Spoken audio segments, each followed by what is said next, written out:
Assalamualaikum, selamat malam Prof. Surya, rekan-rekan dan penonton rekaman tugas UTS ini. Pada kesempatan ini, kami dari kelompok 1 akan memaparkan tugas UTS mata kuliah Inovasi Teknologi dan Kewirausahaan yang berjudul Bibliometric Analysis and Forecasting of Green Hydrogen Research. Next-nya. Kelompok ini terdiri dari Mbak Ime, Pak Andi, Mas Dimas, Mbak Fani, Mas Hadi, Pak Hafni, Mas Rekal, dan saya sendiri Wira. Berikutnya. Paparan ini tersusun dari pendahuluan yang akan dibuka oleh saya dan Pak Andi. Kemudian Mbak Fani akan menjelaskan metodologi yang digunakan, akan dilanjutkan dengan analisis data oleh Mas Hadi dan Mas Dimas. Analisis forecasting akan dijelaskan oleh Mas Rekal, dan analisis tren akan dibahas oleh Pak Hafni dan Mbak Ime, yang kemudian akan disimpulkan oleh Mbak Ime. Berikutnya. Oke, pertama kali kami akan membahas pendahuluan yang berisi latar belakang, regulasi, dan peraturan yang berlaku, dan tujuan dari paparan kali ini. Ada artikel yang menyebutkan bahwa penggunaan energi untuk kebutuhan teknologi digital terus berkembang. Sejak Google mulai populer, ada pihak yang mempertanyakan seberapa besar carbon footprint untuk setiap Google Search yang dilakukan. Dengan munculnya blockchain dan Bitcoin, konsumsi daya yang dibutuhkan dapat menyalakan sebuah kota kecil untuk menyelesaikan satu mining. Dengan adanya AI, data center membutuhkan konsumsi daya yang besar, yang setara dengan 33.000 rumah. Kebutuhan akan energi akan terus berkembang setiap tahunnya, dan Gartner menyimpulkan dalam 3 tahun ke depan, beberapa pihak akan menghadapi kekurangan ketersediaan energi karena hal ini. Oleh karena itu, pengembangan sustainable technology dijadikan prioritas oleh berbagai macam sektor. Silakan, Pak Andi. Oke, terima. Selanjutnya adalah mengenai hype cycle untuk disruptif teknologi, di mana berdasarkan didapatkan dari laporan dari Gartner bahwa green hydrogen berada dalam puncak dari inflated expectation, di mana teknologi ini telah banyak mendapat sorotan dan ekspektasi sangat tinggi. Tetapi implementasinya praktis dan implementasi praktis dan kesuksesan nyatanya masih dalam proses berkembang. Kalau kita lihat dalam hype cycle ini, terdiri dari beberapa tahapan. Pertama, di mana innovation itu dimulai, lalu ada peak of inflated, true of disillusionment, lalu ada slope enlightenment, dan plateau of productivity. Green hydrogen saat ini sudah berada di puncak. Untuk mencapai tahapan plateau dibutuhkan waktu sekitar 5-10 tahun. Dan tentunya setelah berhasil melalui fase true of disillusionment, di mana tentunya banyak teknologi-teknologi yang nantinya bisa jadi obsolete sebelum mencapai ke tahapan plateau. Selanjutnya adalah mengenai apa itu green hydrogen itu sendiri. Jadi green hydrogen itu adalah contoh dari sustainable teknologi yang merupakan teknologi energi rendah karbon. Jadi green hydrogen diproduksi dari air melalui proses elektrolisis, dan green hydrogen ini mendapatkan banyak dukungan kebijakan karena memang benar-benar sebagai bahan bakar yang zero emisi dan sangat berpotensi untuk kedepannya. Dan produksi dari green hydrogen ini sangat bergantung pada proses electrolyzer seperti gambar di sebelah kiri, di mana perangkat yang menggunakan listrik untuk memecah air menjadi hidrogen dan oksigen. Jadi electrolyzer ini sangat penting untuk mempercepat transisi menuju masa depan energi rendah karbon, namun ketersediaan dan efisiensinya tetap menjadi hambatan yang signifikan. Lalu kalau kita lihat ya, apa sustainability teknologi regulasi, itu saat ini di Uni Eropa ya, ini kita melihat di sudut pandang dari Uni Eropa, sudah ada Corporate Sustainability Reporting Directive, di mana regulasi yang mewajibkan bahwa pelaku bisnis di Uni Eropa untuk mengungkapkan dampak lingkungan dan sosial dan bagaimana tindakan ESG mempengaruhi bisnis mereka. Jadi CSR ini sangat bertujuan untuk memberikan investor dan konsumen cara yang lebih sederhana dan konsisten untuk memahami dan membandingkan dampak ESG dari suatu organisasi. Jadi kalau kita lihat tadi adalah green hydrogen itu sendiri, ini adalah regulasi dari sustainability teknologi yang mengatur, dan satu contohnya ada di Uni Eropa. Dan selanjutnya adalah bagaimana penerapan green hydrogen di Indonesia gitu kan. Nah, pada tahun 2023, Green Hydrogen Plan pertama kali di Indonesia sudah diresmikan, beroperasi oleh Kementerian ESDM bersama dengan PT PLN mengoperasikan Green Hydrogen Plan yang ada di Muara Karang. Dan Kementerian ESDM dengan melalui Dirjen Energi Terbarukan dan Konservasi Energi akan sedang mengajukan atau merancang suatu regulasi terkait dengan insentif dan keringan untuk pengadopsikan teknologi dari green hydrogen ini.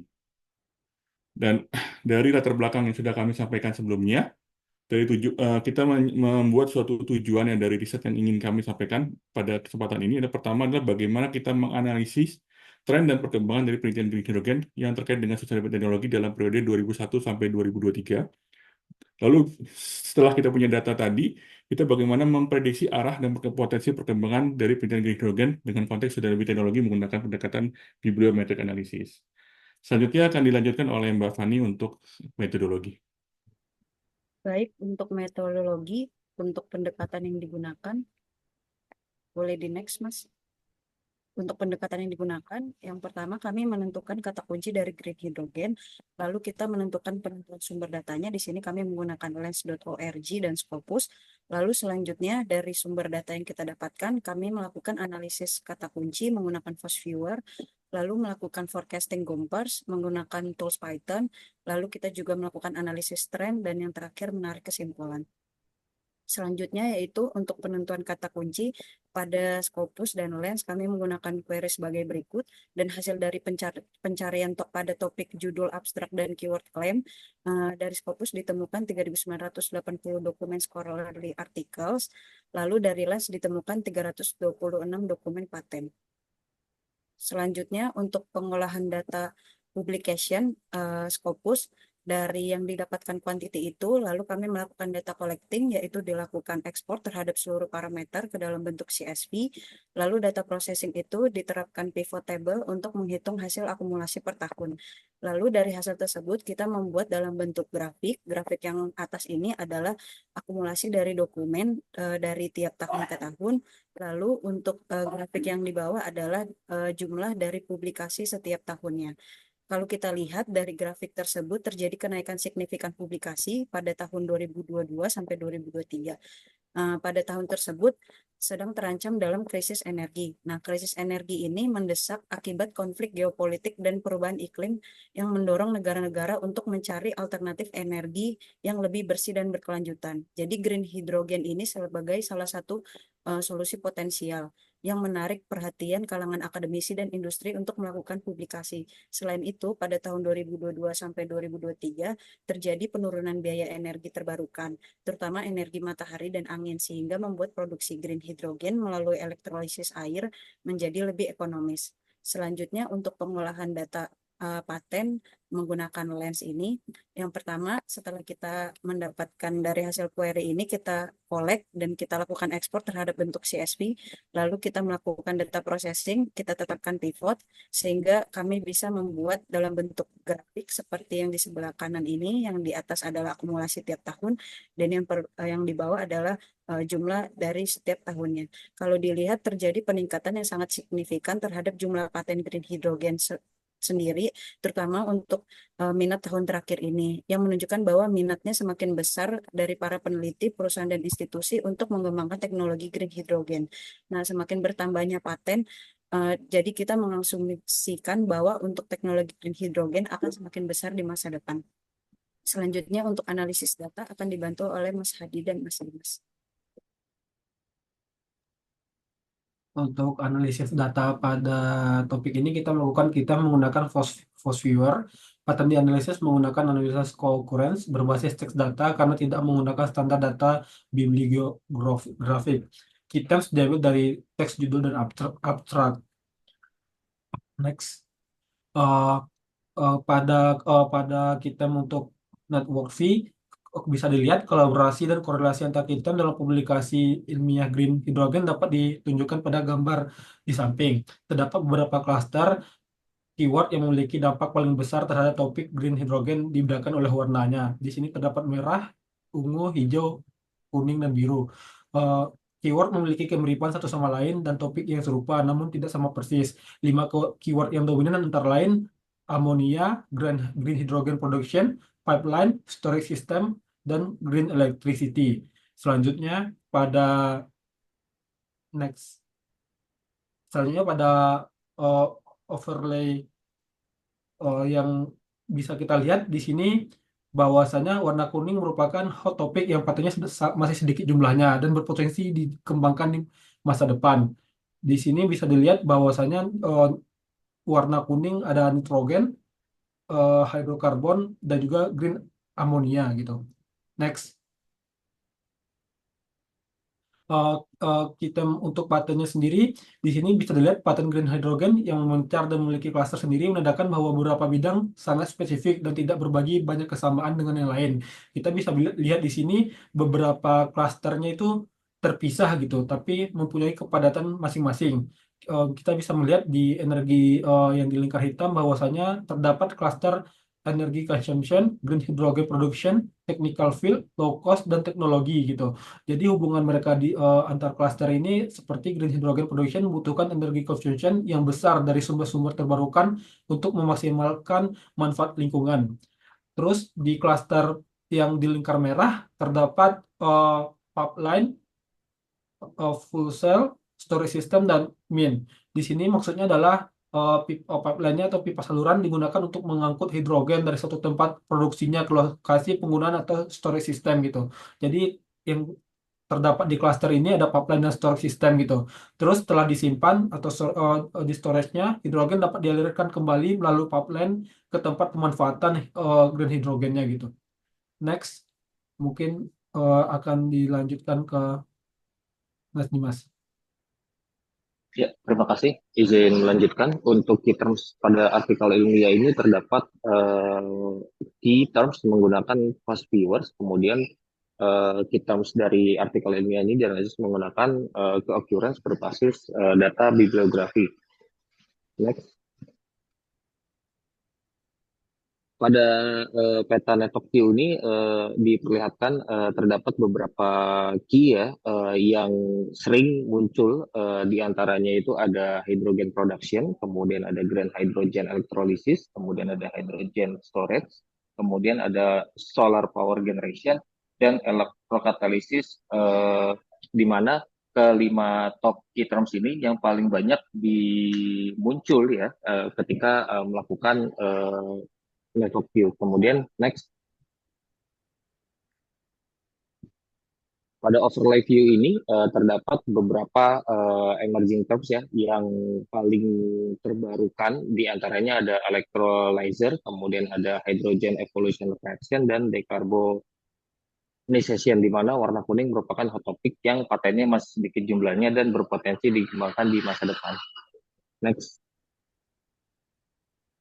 Dari key terms yang sudah dilihat tadi, terdapat dua klaster besar, yakni green hydrogen dan electrocatalysis, di mana kedua klaster ini sangat saling berkaitan, meskipun fokusnya berbeda. Klaster green hydrogen telah berorientasi pada aplikasi praktis dan kebijakan terkait pengembangan hidrogen sebagai sumber energi bersih, sebenarnya klaster electrocatalysis lebih berfokus pada pengembangan teknologi dasar yang diperlukan untuk memproduksi hidrogen dengan cara yang lebih efisien.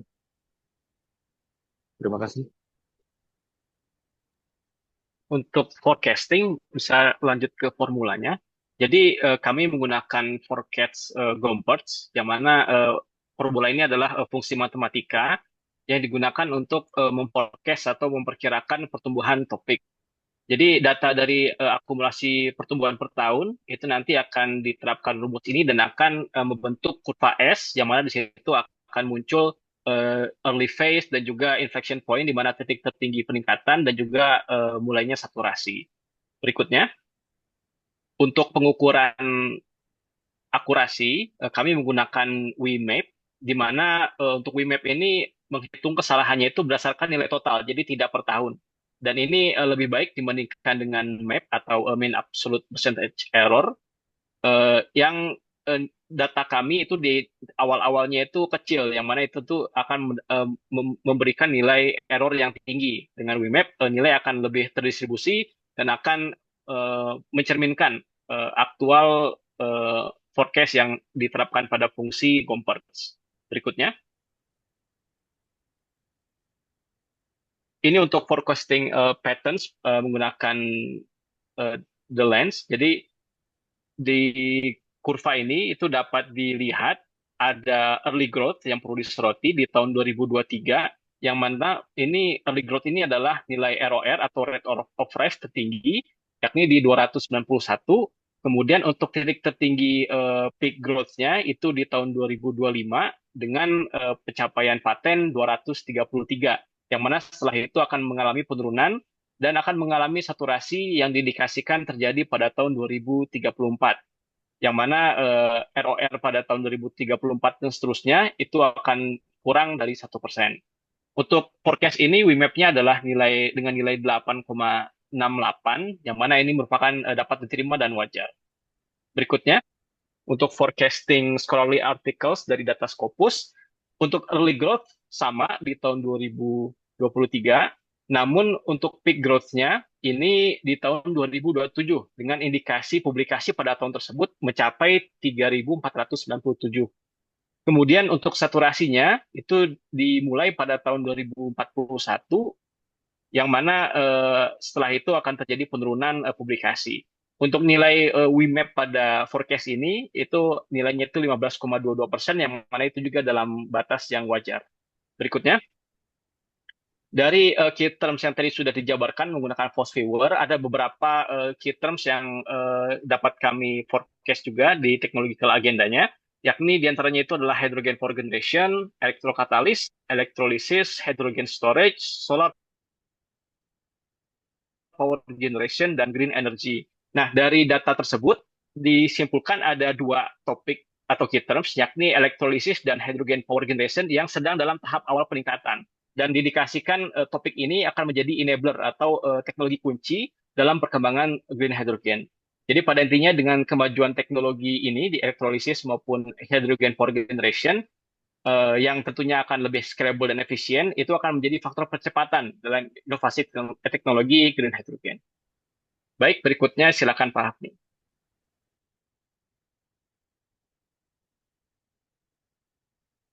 Baik, saya akan lanjutkan mengenai analisis tren. Di sini saya terbagi menjadi dua.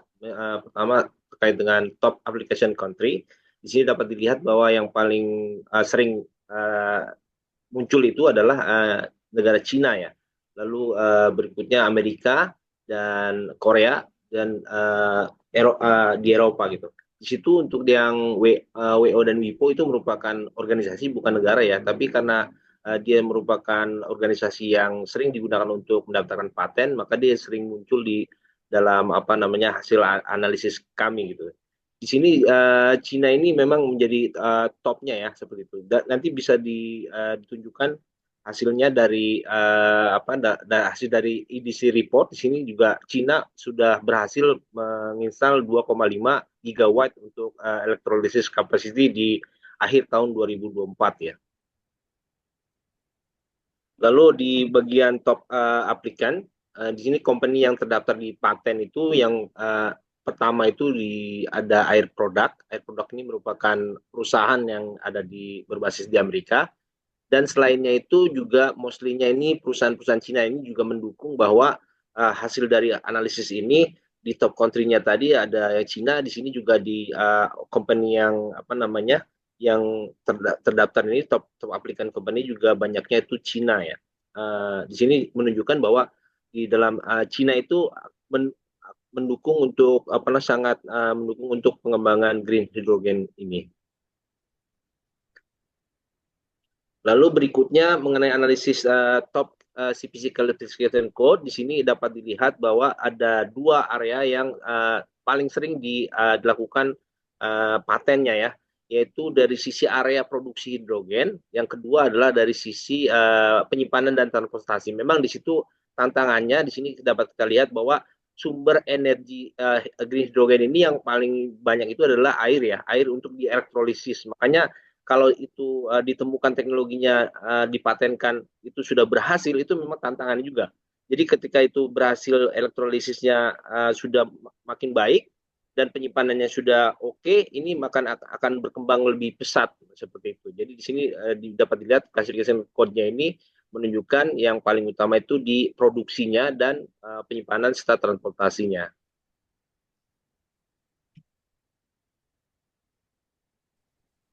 Oke, selanjutnya adalah faktor pendukung dari green hydrogen.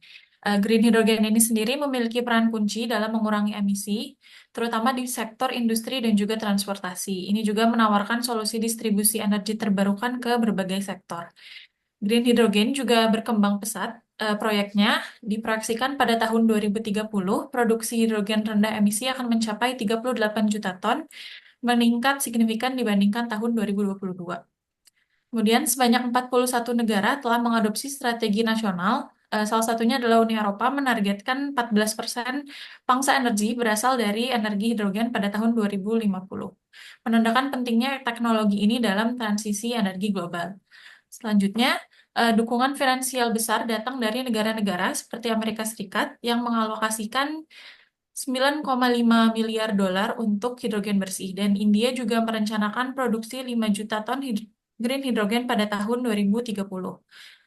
Salah satu contoh nyatanya adalah di Kepulauan Orkney di Inggris. Dia menggunakan energi terbarukan untuk kebutuhan lokal, sementara energi berlebihnya dipakai untuk produksi green hidrogen melalui elektrolisis kemudian disimpan. Jadi ini selaras dengan forecast yang sebelumnya, di mana elektrolisis dan hydrogen power generation merupakan komponen utama dari proyek-proyek ini. Selanjutnya, next adalah faktor penghambat dari green hydrogen. Yang pertama adalah produksinya yang masih kurang. Jadi baru hanya ada 4% dari produksi hidrogen yang telah mencapai tahap keputusan investasi akhir. Dan biaya produksi green hydrogen ini sangat tinggi jika dibandingkan dengan alternatif lain seperti blue hydrogen ataupun grey hydrogen. Efisiensi produksi green hydrogen juga hanya 60%, yang mana lebih rendah dibandingkan baterai atau motor listrik yang menjadi salah satu hambatan utama. Dan menurut IEA, diperlukan 180 juta ton hidrogen pada tahun 2030 untuk mencapai target nol emisi pada tahun 2025. Namun, kemajuan dalam teknologi elektrolisis di masa depan berpotensi membuat green hydrogen menjadi lebih efisien dan lebih murah. Selanjutnya adalah vendor-vendor yang ada di pasar hidrogen. Contohnya adalah Enapter, Gener Lab, dan juga Nel Hydrogen, di mana vendor-vendor ini juga harus melakukan analisis yang lebih lanjut, seperti menganalisis perkembangan pasar green hydrogen, regulasi, serta teknologi produksi dan penyimpanannya untuk mengantisipasi perubahan di masa depan. Kemitraan lintas sektor energi dan teknologi juga sangat diperlukan untuk memperkuat posisi ekosistem ekonomi hidrogen. Dan juga perlu untuk menilai kesiapan infrastruktur IT dalam mendukung operasionalnya yang terkait dengan hidrogen hijau. Pendanaan dan kebijakan pendukung juga penting untuk melakukan pengembangan teknologi dan investasi hidrogen. Selanjutnya adalah bagian kesimpulan. Next. Berdasarkan analisis yang kami lakukan, dapat disimpulkan bahwa paten di bidang green hydrogen akan mencapai puncak pertumbuhan inovasi pada tahun 2025. Setelah itu laju pertumbuhan akan mulai melambat, dan pada tahun 2034, paten green hydrogen diperkirakan akan mencapai titik jenuh. Yang kedua adalah jumlah artikel ilmiah tentang green hydrogen diperkirakan akan mencapai puncak pada tahun 2027, dan pada tahun 2041 diperkirakan minat penelitian akan mulai mencapai titik jenuh. Dan yang ketiga, berdasarkan analisis terhadap co-occurrence keyword, elektrolisis dan hydrogen power generation merupakan teknologi kunci atau enabler dalam produksi green hydrogen yang masih berada pada tahap awal peningkatan. Kemajuan teknologi elektrolisis dan green hydrogen generation ini akan membuat produksi green hydrogen menjadi lebih scalable dan efisien, sehingga dapat menjadi faktor percepatan dalam inovasi teknologi green hydrogen. Sekian presentasi tugas UTS dari kelompok kami mengenai bibliometric analysis dan forecasting of green hydrogen research. Terima kasih atas perhatiannya. Wassalamualaikum warahmatullahi wabarakatuh.